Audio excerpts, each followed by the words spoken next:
Hello everyone, my name is Jyoti Sharma and today's topic is एपिजोटमी। तो एपिजोटमी क्या होता है? एपिजोटमी होता है कि जब हम लोग एक प्लान्ड इंसिजन करते हैं सो दैट कि बच्चे की जो डिलीवरी है वो आसानी से हो जाए, बिना किसी ऑब्स्ट्रक्शन के, बिना किसी रुकावट के। तो उस इंसिजन को, उस कट को जो प्लान्ड होता है उसको हम लोग एपिजोटमी बोलते हैं, right? So first of all, its introduction. This is an incision through the perineal tissues that is designed to enlarge the vulval outlet during the delivery. तो क्या होता है, जो मैंने पहले बताया कि ये इंसीजन होता है कहाँ पे हम लोग देते हैं, पेरिनियल टिश्यूज में। क्यों देते हैं? जो है कि वल्वल आउटलेट है वो बड़ा हो सके during the time of delivery of the baby. It involves incision of forehead, superficial muscles, and the skin of the perineum and the posterior vaginal wall. अब ये जो हम लोग कट देते हैं तो ये कहाँ पे होता है और क्या क्या कौन कौन से मसल्स इसमें इंक्लूड होते हैं? इसमें आ जाता है फोरहेड, आ जाता है सुपरफिशियल मसल्स, आ जाते हैं और पेरिनियम की जो है स्किन भी आ जाती है और वेजाइनल की पोस्टीरियर वॉल भी जो है, पीछे वाली वॉल है, वो भी आ जाती है, राइट? तो इंसिजन हम लोग कब देते हैं? The incision is given when the presenting part is visible and the crowning takes place and given at the height of the contraction.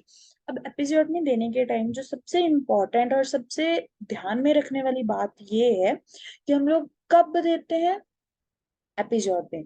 तो हम लोग कब देते हैं एपिसोड में? कि जब जो है कॉन्ट्रैक्शन है अपने बिल्कुल पीक पे हो रही होती है और हमें पता है कि नेक्स्ट 3 से 4 कॉन्ट्रैक्शन के बीच में क्या है, बच्चे की डिलीवरी हो जाएगी। ठीक है, उस टाइम पे हम लोग क्या है, एपिसोड में जो है प्लान, जो कट है वो हम लोग देते हैं। ठीक है, और हम लोग कब देते हैं? इसके अलावा अगर हम लोगों को कोई एस्टिमेट नहीं है कि 3 4 डिलीवरीज में हो जाएगी बच्चे की डिलीवरी, सॉरी 3 4 कॉन्ट्रैक्शंस में बच्चे की डिलीवरी हो जाएगी, तो हम लोग उसके अलावा क्या करते हैं कि जब क्राउनिंग हो रही होती है कि बेबी का जो भी प्रेजेंटिंग पार्ट है वो एटलीस्ट 3 to 4 सेंटीमीटर जो है हमें वल्वल आउटलेट से दिखाई दे रहा है। ठीक है, उस टाइम पे भी हम लोग क्या है, जो है ये एपिजोड में है वो दे सकते हैं। ठीक है, लेकिन ये चीज ध्यान में रखनी है कि हमेशा जब भी एपिजोड में देनी है वो हम लोगों ने कब देनी है? At the peak of the contraction. ठीक है, कॉन्ट्रैक्शन जब अपने पीक पे होता है, अपने हाईएस्ट पॉइंट पे होता है, उस टाइम पे हम लोग क्या है कि एपिजोड में देते हैं। ठीक है, इसकी डेफिनेशन की अगर हम लोग बात करें देन क्या है, a surgical planned incision on perineum and posterior wall of vagina during second stage of labour is called episiotomy और पेरिनियोटमी, राइट? तो इसकी डेफिनेशन के अकॉर्डिंग क्या कहती है इसकी डेफिनेशन की, एक प्लान्ड इंसिजन है किस पे, पेरिनियम पे, और साथ के साथ पोस्टीरियर वॉल ऑफ वेजाइना पे भी है। ठीक है, कब दी जाती है? सेकेंड स्टेज ऑफ लेबर में, जिसको तो इसको हम लोग क्या बोलते हैं? एपिजोडमी। इसको एपिजोडमी के अलावा हम लोग क्या है, पेरिनियोटमी भी कहते हैं। ठीक है, क्योंकि हम लोग जो ऑटमी का मतलब होता है कट लगाना, ठीक है, तो हम लोग पेरिनियम में लगा रहे हैं तो ऑब्वियसली पेरिनियोटमी हो गया इसका अदर नेम। ठीक है, it is generally done by a midwife और एन ऑब्स्टेट्रिशियन। अब ये कौन करता है? या तो जो प्रोफेशनल मिडवाइफ होगी वो कर सकती है, या जो ऑब्स्टेट्रिशियन है जो डिलीवरी परफॉर्म कर रहा है या कर रही है वो क्या है, एपिजोड में परफॉर्म कर सकती है, राइट? अब ऑब्जेक्टिव्स क्या होते हैं एपिजोटमी के? तो सबसे पहला है to enlarge the vaginal introitus to facilitate easy and safe foetal delivery. अब क्यों दी जाती है एपिजोड में? क्योंकि जो वजाइनल इंट्रोइटस है वो बड़ा हो सके और जो बच्चे की डिलीवरी है वो सेफ तरीके से आसानी से हो जाए, कोई भी ऑब्स्ट्रक्शन ना आ जाए। समटाइम्स क्या रहता है कि बच्चे का हेड स्टक हो गया है, बच्चे के बटक्स जो है वो स्टक हो गए हैं या कुछ भी, तो वहां पे क्या है, ऑब्स्ट्रक्टेड लेबर ना हो, उसको हम लोग क्या है कम करने के लिए, तो प्रिवेंट करने के लिए हम लोग क्या है एपिजोड में परफॉर्म करते हैं, right? Next is to minimise the overstretching and rupture of perineal muscles and to reduce the stress and strain on foetal head. अब क्या रहेगा कि अगर हमने एपिसोड में नहीं दी है तो सारा प्रेशर जो है वो किस पे आएगा? बच्चे के हेड पे आएगा, बच्चे के ऊपर आएगा। ठीक है, और उसके अलावा क्या रहेगा, जो पेरिनियल टीयर है वो भी हो सकता है। ठीक है, और हम लोगों को पता है कि जब भी कोई जो टीयर होता है वो कट से ज्यादा डेंजरस होता है, उसमें क्या है, ब्लड लॉस भी ज्यादा होता है, मसल जो है लसरेशंस भी ज्यादा रहती हैं, और मसल ब्रेक होने के चांसेस भी क्या है, बहुत ज्यादा रहते हैं टीयर। ठीक है, तो इट्स तो ये जो ओवर स्ट्रेचिंग होती है उसको, विजाइना की ओवर स्ट्रेचिंग को, पेरिनियल टीयर को, पेरिनियल मसल्स के रप्चर को क्या है प्रिवेंट करने के लिए भी हम लोग क्या है एपिजॉर्मी परफॉर्म करते हैं। Next is it is performed during second stage of labor to quickly enlarge the opening of the vagina for the baby to pass through। ठीक है, हम लोग इसको second stage of labor में देते हैं, क्यों? So that कि जो हमारी जो second stage of labor है उसका टाइम पीरियड को कम किया जा सके और बेबी क्या है इजीली आराम से क्या है पास हो जाए, उसकी डिलीवरी हो जाए। अब इंडिकेशंस क्या रहते हैं? ठीक है, threaten perineal injury in primigravida. जो प्राइमी ग्रेविडा मदर्स है, जो पहली बारी माँ बन रही है, ये पहली बारी बच्चा को क्या है डिलीवर कर रही है, उनमें क्या है हम लोगों को लगता है कि उनका एंट्रोइटस जो है वो छोटा है, उस टाइम पे हम लोग को रहता है कि पेरिनियल इंजरी ना हो जाए। ठीक है, उस टाइम पे हम लोग क्या है एपिजोड में परफॉर्म कर सकते हैं। अगर मदर का पेरिनियम है वो रिजिड है, हार्ड है, ठीक है, फोर्सेप्स या ब्रीच या फेस डिलीवरी के टाइम पे भी हम लोग क्या है बेबी का हेड जो है वो स्टक ना हो जाए, उस टाइम पे भी हम लोग क्या है एपिजोटमी जो है परफॉर्म करते हैं। इसके अलावा हम लोग कब करते हैं? अगर प्रीवियस हिस्ट्री हो पेरिनियल टीयर की, मदर जो है वो बहुत ज्यादा एग्जॉस्ट हो चुकी है, या बेबी का साइज जो है वो एक बहुत बड़ा है, बेबी का हेड बड़ा है, या बेबी का साइज, बेबी का वेट जो है वो ज्यादा। ठीक है, मैक्सिमम 3.5 kg जो है वो नॉर्मल होता है। अगर बच्चा क्या 3.5 kg से ज्यादा है, 3.8 है या 4 kgs है या 4.2 kgs है, तो उस टाइम पे भी हम लोग क्या है ये एपिजोड में क्या है परफॉर्म करते हैं। अब टाइमिंग्स की बात आती है। टाइमिंग्स जो मैंने आपको स्टार्टिंग में भी बताया कि बहुत जरूरी, बहुत बहुत बहुत जरूरी रहता है कि हम लोग कब एपिसोड में परफॉर्म कर रहे हैं। ठीक है, तो इट रिकमेंडेशन क्या है? It is recommended to perform episiotomy before the crowning. ये बात याद रखने, ध्यान में रखने वाली है कि हम लोग जब भी कभी भी एपिसोड में देते हैं तो हम लोगों ने क्राउनिंग से पहले देनी है। ठीक है, that is when the fetal head recedes into the pelvis in between the contractions, and the delivery of the fetus is expected within the next 3 to 4 contractions। Means कि हम लोगों को पता है कि अगली 3 या 4 कॉन्ट्रैक्शंस अगर मैक्सिमम आई तो बच्चा क्या है डिलीवर हो सकता है, और बेबी का हेड जो है या प्रेजेंटिंग पार्ट जो है वो पेल्विस में आ चुका है, एंगेज बेबी का हेड जो है एंगेज पेल्विस के लोअर पेल्विस में क्या है आ चुका है। ठीक है, उस टाइम पे हम लोग क्या है एपिसोड में परफॉर्म करते हैं। ठीक है, या अगर हम लोगों को कॉन्ट्रैक्शंस का नहीं पता है तो उसके अलावा हम लोग क्या ध्यान में रखते हैं कि 1 3 to 4 centimeter in diameter of the fetal head is visible during the contraction number 17। अब 17th हम लोग ऑब्वियसली काउंट करते हैं कितनी कॉन्ट्रैक्शंस आई है। ठीक है, 17th कॉन्ट्रैक्शन के टाइम पे ठीक है क्या रहता है कि अगर बच्चे का हेड जो है 3 to 4 सेंटीमीटर जो है वो विजिबल है, ठीक है, मीन्स के बेबी के हेड का जो डायमीटर वो 3 to 4 सेंटीमीटर हम लोगों को दिखाई दे रहा है, तो उस टाइम पे भी हम लोग क्या है एपिजोड में परफॉर्म कर सकते हैं। ठीक है, bulging thin perineum during contraction and prior to the crowning. ठीक है, हमने पहले भी पढ़ा था, मैं दोबारा से फिर से बता रही हूँ कि हम लोग कब करते हैं, जब बिल्कुल पीक पे होती है कॉन्ट्रैक्शंस। ठीक है, कॉन्ट्रैक्शन जो है बिल्कुल पीक पे होएगी, पेरिनियम जो है वो बल्ज हो चुका हुआ होगा, ठीक है, बिल्कुल थिन हुआ होगा उस टाइम पे बल्जिंग की वजह से। और कॉन्ट्रैक्शन क्राउनिंग क्या है, क्राउनिंग से पहले हम लोग देते हैं। Understand? Now next comes the advantages. तो इसके एडवांटेजेस क्या है? दो तरह की होती है, एक मदर को एडवांटेजेस होते हैं, दूसरी होती है फीटल को। अगर हम लोग मदर की बात करें, मैटरनल एडवांटेजेस की बात करें, तो मदर को क्या रहेंगी?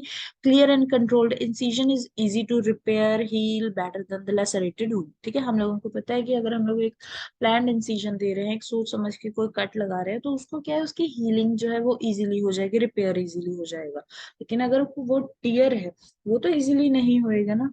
जैसे हम लोग अगर पेपर को हाथ से फाड़ते हैं तो वो उसको अगर हम लोग टेप से जोड़ना भी चाहें तो वो नहीं जुड़ेगा, ठीक है, अच्छे तरीके से नहीं जुड़ेगा। लेकिन एज कंपेयर टू अगर हम लोग उसको किसी सीजर से कट करते हैं या उसको ब्लेड से कट करते हैं तो वो क्या है इजीली टेप से जुड़ जाएगा। राइट, सेम चीज यहाँ पे भी रहती है। सेकंड, इसके अलावा reduce the second stage of labour, means कि सेकंड स्टेज ऑफ लेबर का जो टाइम पीरियड है उसको कम करने के लिए भी हम लोग एपिसोड देते हैं। reduces the trauma to the pelvic floor muscles, that reduces the incidence of prolapse and perhaps urinary incontinence। अब समटाइम्स क्या रहता है, अगर हम लोगों ने एपिसोड में नहीं दी है तो पेल्विक फ्लोर के मसल्स को ट्रॉमा होने के चांसेस मींस पेरिनियल टियर होने के चांसेस रहते हैं। और बाद में क्या रहता है कि यूट्रस प्रोलैप्स भी हो सकता है, यूरिनरी इनकॉन्टिनेंस भी हो सकते हैं। तो इन सारी चीजों को प्रिवेंट करने के लिए हम लोग क्या है, एपिजोटमी परफॉर्म करते हैं। ठीक है। अब अगर हम लोग फीटल एडवांटेजेस की बात करें, तो फीटल एडवांटेजेस में क्या क्या रहता है, इंट्राक्रेनियल इंजरी जो है वो कम हो सकती है प्रीमेच्योर बेबीज में। ठीक है। और इसके अलावा क्या है, फीटस हेड के ऊपर जो भी स्ट्रेस आएगा वो कम रहेगा, वो कम हो जाएगा। ठीक है। कॉम्प्लिकेशंस की अगर हम लोग बात करें तो कॉम्प्लिकेशन दो तरह की होती है। ठीक है। कॉम्प्लिकेशन जो इमीडिएट, जो उसी टाइम पे रहेंगी, ठीक है, विद इन 24 आवर्स रहेंगी, या रिमोट मींस आफ्टर 24 आवर्स हो सकती है। इमीडिएट में क्या रहेगी, एक्सटेंशन ऑफ इंसिजन, इंसिजन जो है वो बहुत बड़ा हो सकता है, इन्फेक्शन हो सकती है, वल्वल हेमेटोमा भी हो सकता है, या हेमरेज भी हो सकती है। ठीक है। रिमोट, अगर हम लोग लेट कॉम्प्लिकेशंस की बात करें तो लेट कॉम्प्लिकेशंस में आ जाएगा डिस्पैरियूनिया, पेरिनियल लेसरेशन के chances, and scar endometriosis. Understand. Now next comes the types. तो इसकी मेन चार टाइप्स होती है। फर्स्ट वन इज मीडियोलेटरल, या इसको हम लोग लेफ्ट मीडियोलेटरल, राइट मीडियोलेटरल दोनों तरीके से दे सकते हैं। ठीक है। सबसे कॉमन है, सबसे ज्यादा दी जाती है और सबसे सेफ है। ठीक है। उसके बाद आ जाती है मीडियन एपिजियोटमी, बहुत कम परफॉर्म करी जाती है। इसमें क्या है, एनस तक जो टीयर होने के चांसेस रहते हैं समटाइम। लेटरल एपिजियोटमी जो मीडियो लेटरल की तरह ही होती है, लेकिन ये हम लोग परफॉर्म नहीं करते। ठीक है। उसके अलावा क्या है, लेटरल इसलिए परफॉर्म नहीं की जाती क्योंकि इसमें टीयर होने के चांसेस रहते हैं। जे शेप्ड एपिजियोटमी है, ये भी दी जाती है, लेकिन इसको, इसकी बजाय क्या है, मीडियोलेटरल, इसको जो रिपेयर करने में थोड़े इश्यूज आते हैं, तो उसकी वजह से हम लोग मीडियोलेटरल क्या है, उसको हम लोग ज्यादा प्रायोरिटी देते हैं। Understand. Okay. First one is mediolateral episiotomy. तो इसको हम लोग, सबसे पहले इसको हम लोग कैसे देते हैं, इसको हम लोग डाउनवर्ड एंड आउटवर्ड देते हैं, मिड पॉइंट से। ठीक है। इसको या तो हम लोग लेफ्ट साइड में भी दे सकते हैं और राइट साइड में भी दे सकते हैं। ठीक है। The incision is made downward and outwards from the midpoint of the foreshoot, either to the right or to the left। ये मैंने पहले भी बताया कि हम लोग इसको डाउनवर्ड एंड आउटवर्ड देते हैं। ठीक है। अब डाउनवर्ड एंड आउटवर्ड कैसे देते हैं, कि इसको हम लोग डायगनल एक कट लगाते हैं जो एनस से 2.5 सेंटीमीटर अवे होता है, दूर होता है। ठीक है। इससे क्या रहता है कि एनस के जो स्फिंक्टर्स हैं उनको, और बार्थोलिन ग्लैंड्स है उनको क्या है, डेंजर नहीं रहता है। ठीक है। जैसे इस इमेज में भी बताया गया है, क्या है, एनस से थोड़ा एक साइड की तरफ, या इसको हम लोग अगर इसको हम लोग लेफ्ट साइड भी दे सकते हैं और राइट साइड भी। ठीक है।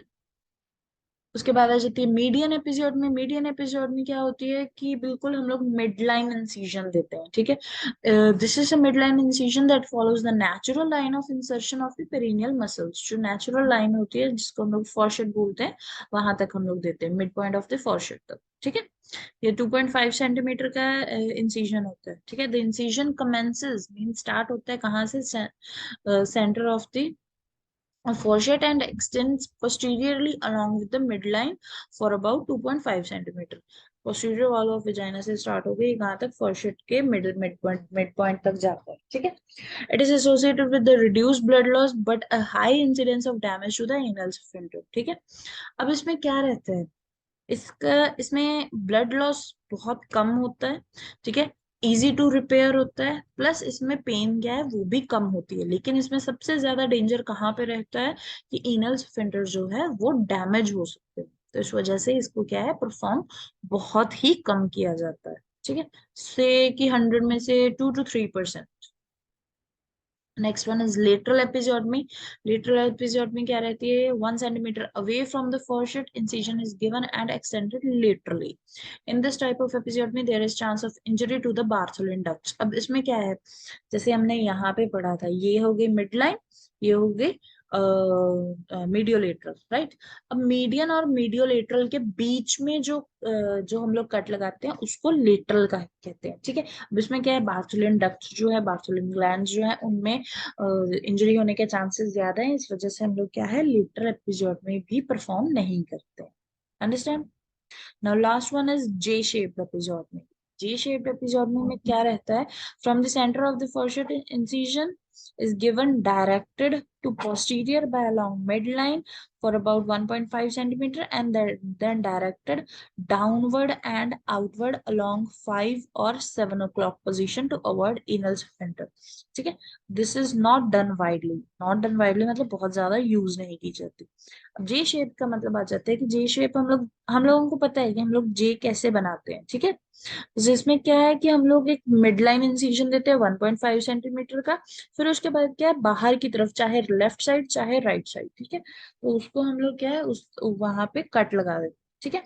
अब इसको 7 o'clock एंड 5 o'clock पोजिशंस का मतलब ये रहता है कि जैसे जहां पे घड़ी के 7 बजते हैं वैसे ही हम लोग डाउनवर्ड एंड आउटवर्ड क्या है कट लगाते हैं। अगर लेफ्ट साइड लगा रहे हो तो जहां पे 7 o'clock पोजीशन आ जाती है घड़ी की उस तरफ लगा लो, अगर हम लोग राइट साइड लगा रहे हैं तो क्या रहता है जहां पे 5 बजते हो, ठीक है। अंडरस्टैंड?